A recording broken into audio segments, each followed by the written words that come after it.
आप देख रहे हैं डे एंड नाइट न्यूज, निष्पक्ष और निडर।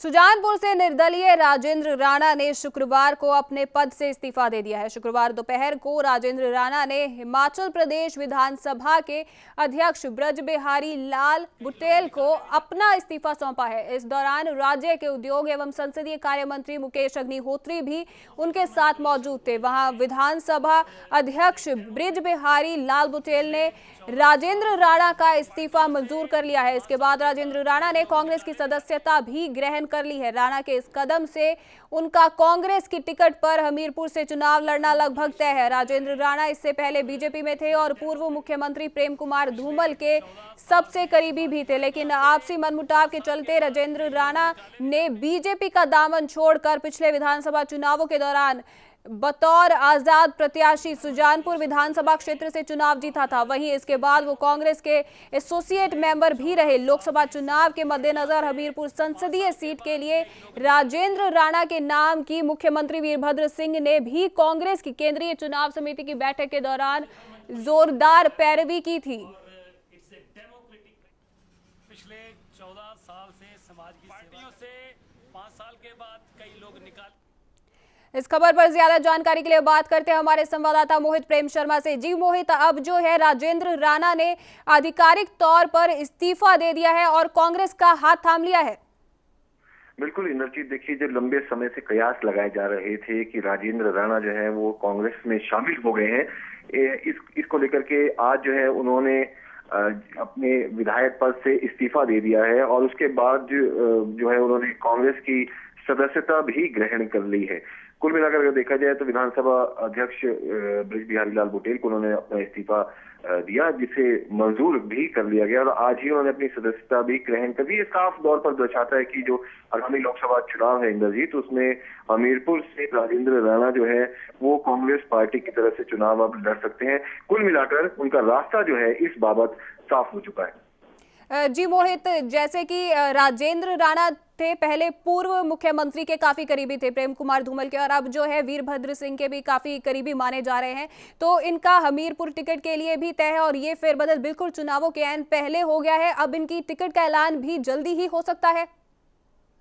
बिल्कुल इंद्रजीत, इसमें कोई दो राय नहीं है कि इनकी टिकट का ऐलान भी जल्दी हो सकता है कि कांग्रेस पार्टी खुद चाहती है कि हिमाचल प्रदेश में सभी प्रत्याशियों के नाम जो है वो घोषित पहले से ही कर दिए गए हैं और जो एक सीट बची है उसमें चाहते हैं कि जल्दी जो नाम घोषित हो जाए ताकि प्रत्याशियों को भी प्रचार का मौका मिल जाए, क्योंकि हमीरपुर एक ऐसी सीट है जहां पर मुकाबला बेहद कड़ा माना जा रहा है। इस बार एक तरफ अनुराग ठाकुर हैं भारतीय जनता पार्टी के प्रत्याशी, दूसरी तरफ आम आदमी पार्टी ने एक फौजी एक शहीद की माता को जो है वहां से टिकट दिया है और तीसरी तरफ जो है कांग्रेस की अगर राजेंद्र राणा को टिकट मिल जाता है तो बेहद कड़ा मुकाबला माना जा सकता है, क्योंकि राजेंद्र राणा पहले भारतीय जनता पार्टी में थे और पूर्व मुख्यमंत्री प्रेम कुमार धूमल के बेहद खास थे। तो कुल मिलाकर अगर देखा जाए तो जो एक दूसरे की वोट है उसको काटने का पूरा प्रयास जो है वो तीनों प्रत्याशी करेंगे। जी मोहित, आपका इस तमाम जानकारी के लिए शुक्रिया। तो विधायक पद से अब इस्तीफा दे दिया है राजेंद्र राणा ने। आजाद निर्दलीय प्रत्याशी थे ये और अब इन्होंने कांग्रेस का दामन थाम लिया है, तो जल्द ही हमीरपुर सीट से इनका ऐलान भी हो सकता है।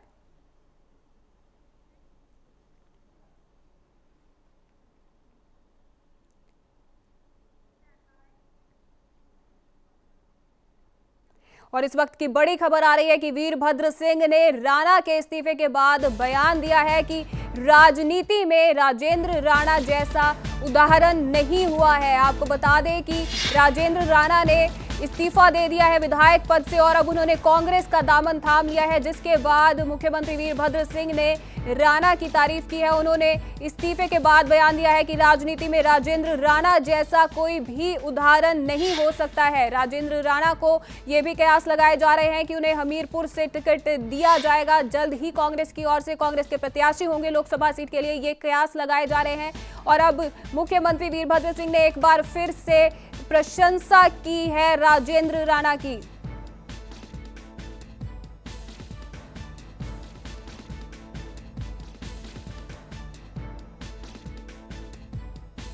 इस खबर पर अब ज्यादा जानकारी के लिए बात करते हैं हमारे संवाददाता पुनीत बत्ता के साथ। जी पुनीत, अब एक बार फिर से वीरभद्र सिंह ने तारीफ की है, प्रशंसा की है राजेंद्र राणा की, तो जल्द ही उनकी सीट है जो वो तय मानी जा रही है हमीरपुर के लिए। जी, अभी आज शाम को प्रदेश के मुख्यमंत्री हमीरपुर आए थे और उन्होंने मीडिया से बात की और उसमें उन्होंने सीधा सीधा कहा कि जिस तरह से राजेंद्र राणा ने अपने एमएलए पद से इस्तीफा दिया है, इतना बड़ा त्याग उन्होंने आज तक नहीं देखा है। और उन्होंने इस बात को लेके और उन्होंने ये भी विशेष से कहा कि हाल ही में हमीरपुर लोकसभा से कांग्रेस के प्रत्याशी थे नरेंद्र ठाकुर, वो भी राजेंद्र राणा का साथ पूरी तरह से देंगे और उनको एक तरह से हमीरपुर लोकसभा में स्टार प्रचारक के रूप में पेश किया जाएगा। जी पुनीत, लेकिन एक बात है कि वीरभद्र सिंह ने पहले भी प्रशंसा की राजेंद्र राणा की और अब ये दूसरी बार है जब वो प्रशंसा कर रहे हैं, वो भी हमीरपुर में आकर। तो ये एक बहुत बड़ी बात है कि वो राजेंद्र राणा को अपने समर्थन में ले रहे हैं और राजेंद्र राणा के करीबी तो पहले से ही थे, ये माना जा रहा है। और अब उनके लिए जो रास्ता साफ हो गया बिल्कुल हमीरपुर सीट के लिए। जी बिल्कुल, आपने ठीक कहा कि हमीरपुर सीट के लिए जिस तरह से आज प्रदेश के मुख्यमंत्री ने यहाँ पर उनकी तारीफ की है, उस तरह से हमीरपुर से राजेंद्र राणा का एमपी के चुनाव में उतरना लगभग तय है और इसमें अब कोई भी दूसरा विचार दिखाई नहीं दे रहा है। और सबसे बड़ी बात है कि तो राजेंद्र राणा का पिछले 1 साल का कार्यकाल हमीरपुर में रहा है, उसमें उन्होंने अपने सभी जो बड़े काम सुजानपुर विधानसभा के लिए सोच रखे थे वो उनके पूरे वो सारे काम उनके पूरे भी हो गए हैं। तो उन्होंने और ये भी कहा जा रहा है कि राजेंद्र राणा ने जब अपने विधायक पद से इस्तीफा दिया तो किसी तरह की कोई दुख कोई इस तरह की कोई फीलिंग उनमें नहीं थी। वो इंडिपेंडेंट रूप से इस चुनाव में उतरना चाहते हैं और इसलिए उन्होंने अपने पद से रिजाइन दिया है। जी पुनीत, आपका इस तमाम जानकारी के लिए शुक्रिया। तो राजेंद्र राणा के इस्तीफे के बाद मुख्यमंत्री वीरभद्र सिंह की प्रतिक्रिया, उन्होंने कहा कि ऐसा उदाहरण राजनीति में कहीं भी नहीं देखने को मिलता। तो एक बार फिर से प्रशंसा की गई है राजेंद्र राणा की।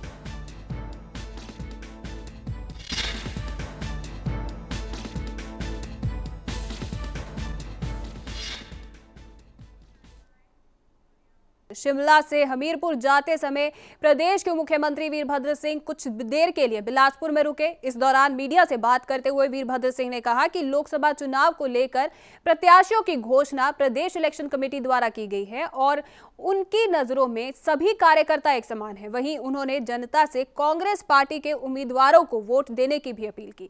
ऐसा अनुमान लगाया जा रहा है कि हमीरपुर सीट से राजेंद्र राणा का नाम फाइनल होने के चलते वीरभद्र सिंह हमीरपुर से राणा को ही मिलने गए थे। रैली को कितना बढ़ा चढ़ा के दिखाया गया है और वहाँ उसकी रैली में 40-45 हज़ार से ज़्यादा लोग नहीं थे। वहाँ ना कोई प्रेस वाला जा सकता था उनकी रैली में, ना कोई कैमरे वाला। जो प्रेस नोट वो दे वही छापो, है ना। अब आप देखिए मैदान है वहाँ पर, एक हिस्से मैदान में है सैनिक स्कूल, दूसरे हिस्से मैदान में क्या हुआ उसमें नहीं, उसमें उतरा हेलीकॉप्टर और वीआईपी पार्किंग, तो बाकी कैसे होंगे। तो कहते हम 1 लाख आदमी थे, 80,000 आदमी थे, क्या वो एक के ऊपर एक तह लगा के बैठे होते। हिमाचल प्रदेश की 4 सीटों में से कांग्रेस ने 3 सीटों के लिए अपने प्रत्याशियों की घोषणा कर दी है। वीरवार देर शाम कांग्रेस की केंद्रीय चुनाव समिति ने अपनी चुनावी सूची में शिमला, कांगड़ा और मंडी, इन 3 संसदीय क्षेत्रों के नाम भी जारी किए। शिमला से मोहनलाल ब्राक्टा, कांगड़ा से चौधरी चंद्र कुमार और मंडी लोकसभा सीट से कांग्रेस ने वर्तमान सांसद प्रतिभा सिंह को टिकट दिया है। वहीं हमीरपुर पर सीट अभी तक कांग्रेस किसी भी प्रत्याशी को लेकर अंतिम फैसला नहीं कर पा रही है।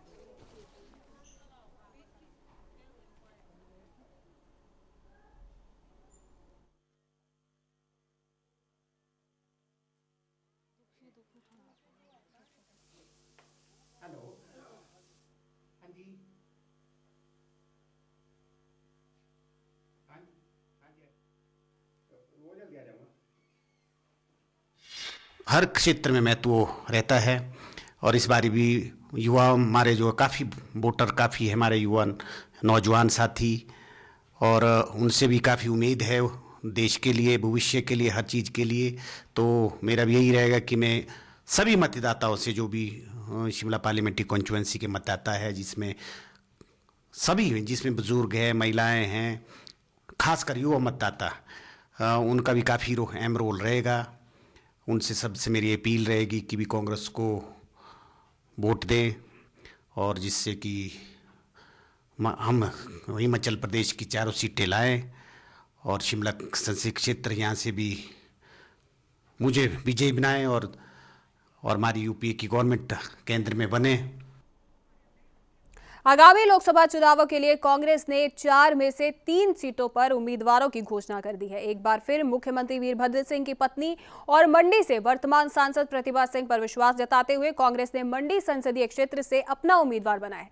प्रतिभा सिंह इस लोकसभा क्षेत्र से कांग्रेस की तरफ से सबसे मजबूत प्रत्याशी मानी जाती हैं। वहीं प्रतिभा सिंह 2 बार मंडी से सांसद रह चुकी हैं। पिछले चुनावों में बीजेपी की तरफ से पूर्व भाजपा प्रदेश अध्यक्ष और वर्तमान में बीजेपी के विधायक जयराम ठाकुर को सीट से हार का सामना करना पड़ा था। लिहाजा इस बार प्रतिभा सिंह का मुकाबला बीजेपी के किस उम्मीदवार से होगा, इसका खुलासा बीजेपी द्वारा मंडी से अपना उम्मीदवार घोषित करने के बाद ही हो पाएगा।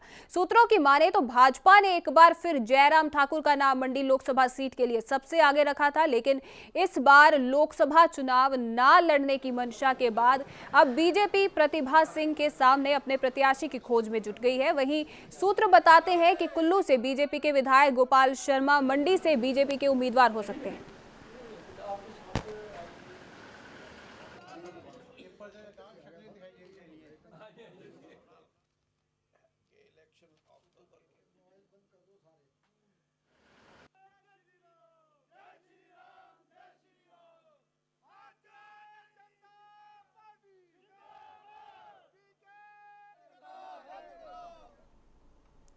बिलासपुर में लगातार हो रही चोरी की वारदातों पर लगाम लगाने के लिए पुलिस प्रशासन पूरी तरह से मुस्तैद हो गया है। इसी के तहत अब पुलिस प्रशासन मीडिया की मदद से बदमाशों पर काबू पाना चाहता है। गौरतलब है कि 4 मार्च को चोरों के एक गिरोह ने बिलासपुर सदर में स्थित ज्वेलरी की दुकान का ताला तोड़ने की कोशिश की थी, मगर वो अपने मंसूबों में कामयाब नहीं हो पाए थे। इसके अलावा उसी रात को बरमाणा में स्थित एक ज्वेलरी की दुकान में ताला तोड़कर लाखों रुपयों की ज्वेलरी लेकर एक गिरोह फरार हो गया था। पुलिस प्रशासन के हाथ कामयाबी ना लगने पर सीसीटीवी फुटेज मीडिया के माध्यम से जनता को दिखाने की अपील की गई है, ताकि इस गिरोह को जल्द से जल्द पकड़ा जा सके।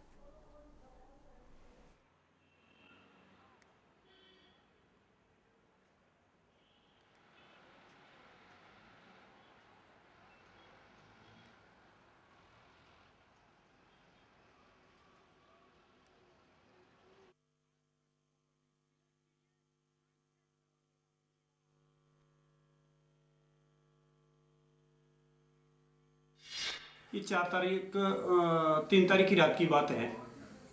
इधर मेन मार्केट में प्रेम ज्वेलर की शॉप है, वहाँ पर 4 व्यक्तियों ने वहाँ पर चोरी करने का अथक प्रयास किया है, जिसकी सीसीटीवी फुटेज जो तो हमारे पास उपलब्ध है, जिसको हम आम पब्लिक के लिए मतलब इसको दे रहे हैं। तो हमारी उनसे गुजारिश है कि वो हमारी इमदाद करें जितना कुछ हो पाए, क्योंकि बगैर पब्लिक के इमदाद के जो तो हमारे को जो तो ये ढूंढना मुश्किल है। हम जो कुछ भी संभव हो पा रहा है हम उस तरह से जो तो एक कोशिश कर रहे हैं। जहाँ तक मतलब रात दिन गश्त के अलावा और भी हम सिविल पार्चात में भी जो तो मुलाजिमों की यहाँ तैनाती की हुई है, और कोशिश ये रहेगी कि ऐसे दोबारा ऐसी वारदात ना हो। 7वें वेतन आयोग को लागू करने की मांग को लेकर all India audit and accounts association का 2 दिवसीय सेमिनार शिमला के कालीबाड़ी सभागार में संपन्न हो गया है।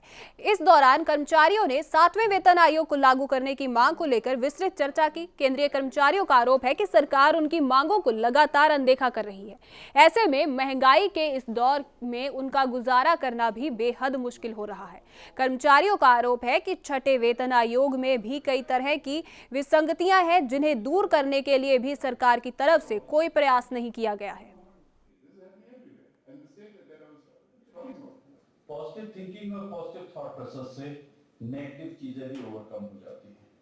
So leaders of this SP unit of civil audit lastly I wish conference के बीच में हर साल में सेंट्रल वर्किंग कमेटी की मीटिंग होनी चाहिए. ये second highest decision making body है.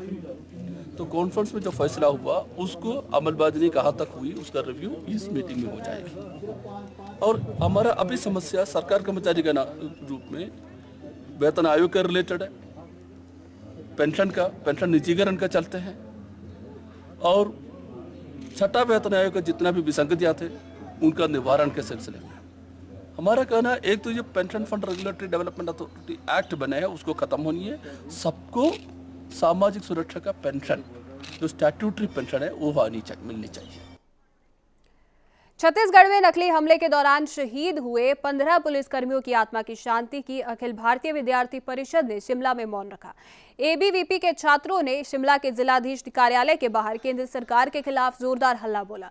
एबीवीपी के छात्रों का आरोप है कि एक तरह ऐसे हमलों से जहां देश के बहादुर जवान लगातार शहीद हो रहे हैं, वहीं सरकार जवाबी कार्रवाई के बजाय मूक दर्शक बनकर बैठी रहती है. अखिल भारतीय विद्यार्थी परिषद ने शहीदों की कुर्बानी को गंभीरता से लेने और नक्सलियों पर कड़ी कार्रवाई की मांग की है. ऐसा न करने पर एबीवीपी ने आगामी लोकसभा चुनावों का बहिष्कार करने का भी ऐलान किया है.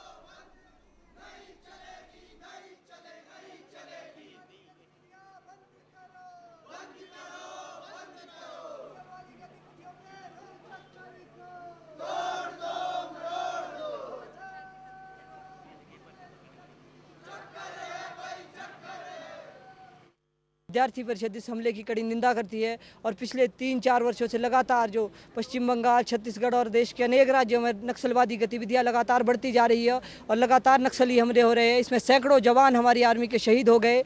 इसकी विद्यार्थी परिषद कड़ी निंदा करती है और केंद्र की यूपीए सरकार जो इसके खिलाफ कोई भी कदम उठाने में नाकाम रही है, तो इसकी भी विद्यार्थी परिषद कड़ी निंदा करती है. छत्तीसगढ़ में नक्सली ने जो 15 पुलिसकर्मियों को मार दिया उसके खिलाफ धरना प्रदर्शन कर रही है. जिस तरह से आपको भी पता होगा कि लगातार नक्सलवाद हमारे देश में बढ़ता जा रहा है, लेकिन हमारी केंद्र सरकार इसके खिलाफ कोई कड़ा रुख अख्तियार नहीं कर रही है. तो लगातार देश के जवानों को ही जब नक्सलवाद इस तरह से ख़त्म करने की कोशिश कर रहा है तो आम आदमी सुरक्षा की बात कैसे कर सकता है. तो हमारा विद्यार्थी परिषद का विरोध इसीलिए जारी है कि केंद्र सरकार जल्द से जल्द इसके खिलाफ कोई कड़ा निर्णय ले और इनके खिलाफ कार्रवाई की जाए.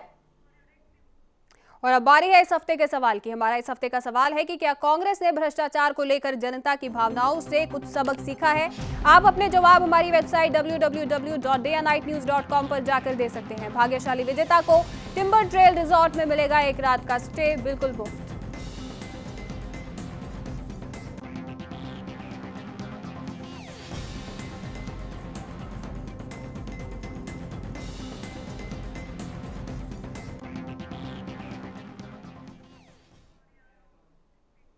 हिमाचल समाचारों में फिलहाल इतना ही. इजाजत दें. धन्यवाद. खबरों की दुनिया में आइए हमारे साथ कहीं भी और कभी भी जुड़िए.